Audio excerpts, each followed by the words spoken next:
നമസ്കാരം. Gas cylinder പൊട്ടിത്തെറിച്ചുണ്ടായ അപകടത്തിൽ മലയാളിക്ക് ദാരുണാന്ത്യം.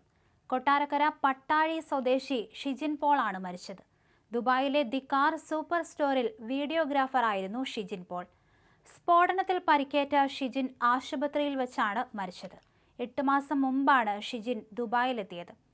അപകട വിവരം ലഭിച്ചയുടൻ സ്ഥലത്തെത്തിയ രക്ഷാസേന പരിക്കേറ്റവർക്ക് അടിയന്തര വൈദ്യസഹായം ലഭ്യമാക്കി.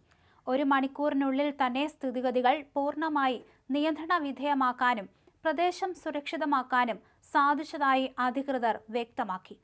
അപകടത്തിൽപ്പെട്ടവരുടെ പ്രാദേശികതയോ മറ്റ് വിവരങ്ങളോ ഒന്നും തന്നെ ഇതുവരെ പുറത്തുവിട്ടിട്ടില്ല. പ്രാഥമികമായ അന്വേഷണത്തിന് ശേഷം കൂടുതൽ വിവരങ്ങൾ സിവിൽ ഡിഫൻസ് വെളിപ്പെടുത്തും.